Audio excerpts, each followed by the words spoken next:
OPEX gain on the AirRunner is really a violent expression. That's the only other way to say it. The concept of gain is to express as much stored energy as possible in the shortest period of time. So there should not be a massive metabolic load from this, right? There should not be a massive metabolic dose response from it. The whole concept is to go as fast as possible for the shortest period of time. Now, knowing that running is a primal activity for us, and knowing that the dose response of this is probably, it's at the hierarchy, the highest amount of possible dose response for humans comes through the primal action of running, you need to know that this takes a whole lot of time and practice and efficiency and strength and exposure to running to be able to try to do this. So I don't want to corner it to who should be and who should not be doing gain, but there's a very, very small amount of individuals who will get to the point in time where they're going to get some benefit from OPEX gain and some OPEX gain scenarios on the AirRunner. But don't worry about it, you're not missing out on a whole bunch, right? You may get some characteristic improvements by going super fast on the treadmill for 10 seconds, but just based upon the pluses and minuses of it, you're much better getting the acceleration work that comes from being on ground because you actually have to move horizontally to work against that friction on the ground, whereas for this, you're basically just turning over as fast as possible, and that's your measurement. Not to make it sound trivial, but you got to have a lot of work in place in order to express this. I have to preempt that. So what that looks like for prerequisites, you still have to be strong enough. So don't forget, we want maintenance of the 2-minute Sorensen. We want maintenance of the split squat, 25% body weight in dumbbells per hand times 8 in the split squat per leg. And we want to have 5 push-ups. And hopefully even maybe by this period of time, you've been working on strength the whole time and a run-walk program. That's fantastic. But entering into running doesn't happen here. So we're not trying to improve characteristics of turnover and tempo and et cetera just by running fast. That's a fallacy. Our overall intention, remember, is to be able to do running for a long period of time. And the only way we're going to get there is to use now gain at the far end of the program to improve our efficiency because we can actually express it now. Okay? So you have to be strong enough. You have to have practiced sustain. You have to have practiced numerous times. One time might be enough, but numerous times preferably in order for you to see some uptick in your 10-minute time trial score. Okay? That plus you should have done pain at least once. Pain meaning a 4-week block of pain training. And the reason why that could be powerful for this is that the 60 seconds running fast on the AirRunner gives you at least some kind of idea as to what it's going to be like to turn over very quickly in less than 10 seconds. Okay? So it gives us a little bit of an area closer to that point in time. Remembering, of course, that when you do gain training, it's not a big metabolic load, so you should be able to think about it in actions of, I just want like fast skill, high contraction turnover, and then you're out. You're not trying to get a good workout from it or find a really impressive metabolic exposure from it. It's basically you want to see how fast you can do it and what your speed is like inside of that. And that requires being strong enough, doing sustain and doing pain for a period of time. So when you jump into doing gain and you do it really quickly, it's not unusual for you to try to accomplish that, okay? Same thing applies though, you're still going to do some form of testing. 10 seconds of testing for peak wattage, i.e. how fast you can turn that over in a period of time, such as 10 seconds, where it still is alactic, right? It's not glycolytic, and you're really just testing your efficiency and the speed of your legs basically turning over. That's what would be your initial test. You're going to have a training intervention inside, which I'll discuss, and then the same thing in retesting.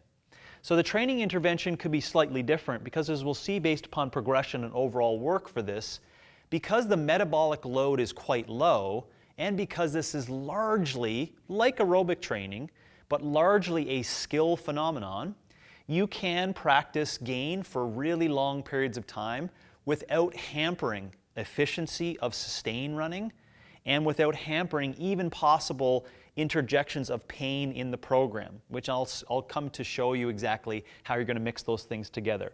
But my point on the training itself is that when you do 10 seconds really hard, called gain, 150 rest, at least 2 sets each session, you can do it for weeks and weeks and weeks and weeks on end. It really is up to you when you want to cap it to do some retesting. So I don't want to sound like there's some secret knowledge on a 4-week max exposure, or after 12 weeks we see the best improvements in speed on the AirRunner, because that would be false. You should just recognize that because the load is so low for people and because it's a skill, actual high volume of training of OPEX Gain can lead to significant improvements over a period of time in the other areas of pain and sustain. Okay? So yes, you could do this for 3 weeks, you could do this for 16 weeks. It really is up to you, because you still have measures inside that allow you to ensure you're doing it correctly. You still have to get repeatable scores, right? We have to do at least 2 sets each time, because as fast as I go for 10 seconds, 1,300 watts average that peak in the 10 seconds after a rolling start of going as fast as possible on running on the AirRunner, that's the same score I need to get for the second set. Okay? So if I get that for the second set, I can do a third, I can do a fourth, I can do a fifth. It's really the functional max that you want to put into the training program. And I need to leave it loose like that so you don't see there's so much constraints on it. I want the repeatable activity to be the testing for you to be doing that many sets. Meaning, like, if you average 1,300 the first 10 seconds, and then you go 1,300 the second one, you go 1,300 the third, you go 1,150 the fourth, that's your critical drop-off. So that's your indication that you did 3 successful sets. 2 or 3 days later, what do you think you're going to do? You're going to try to get to 4 sets, right? And you can try to get to 4 sets at 1,300 as being your goal. If you do 1,300 for 4 sets, you do 1,300 for your 5th set, great. So I don't want to cap it, or I don't want you to show you a low end or high end, because it's largely skill and it has lower metabolic load. And all the things that lead into that lifestyle strength and your sustainable practice alongside it will probably actually increase your ability to do more and more sets each time. Okay? So if it didn't make sense, you're going to do 10 seconds at a really high effort, right? The maximal effort you want to consider is your 10-second test of OPEX Gain. Okay, that's called, just for this language, that's 100% effort. But we're training here. We're training OPEX Gain, which means that you want to be just a little bit less than your maximal effort. Okay, and those repeatable sets will help improve this over a period of time should you come back and do some retesting of that 10 seconds. But for training, it's going to be a rolling start. That means that hands on the side on the treadmill, it's going to start moving underneath you, your time starts. And essentially within 1 to 2 seconds, you can imagine your hands are going to let go, and you're just going to try to rev that thing up as fast as possible, up to a maximum of 10 seconds, and your score is what that wattage will be inside that set.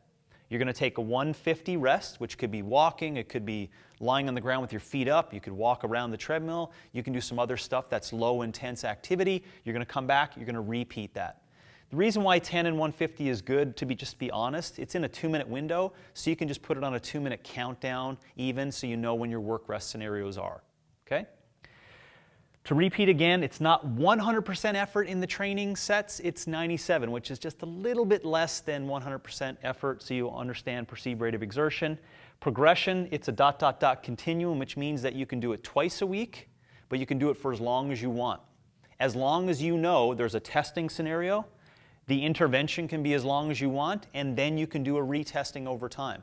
So let's just say you got to 1485 as your peak wattage for 10 seconds. You did a 16-week progression, you come back here and you get a 1590 peak wattage. That would indicate that your training intervention was successful. Okay? So to recap on OPEX Gain, prerequisites for it, and you heard my story on preempting, a very small amount of people will actually be able to express this most effectively. And I can't go without saying how important it is. You need a tremendous amount of strength and volume of running and volume of faster running before you get into practicing OPEX Gain. Okay?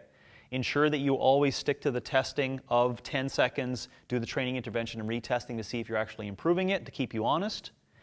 10 seconds rolling start, 1 minute 50 seconds rest times 2 plus each session is how you're going to put it into practice. The effort is 97%. 2 times a week for as long as you want, as long as you come back and see exactly if you are improving your speed on the AirRunner. So that's OPEX Gain.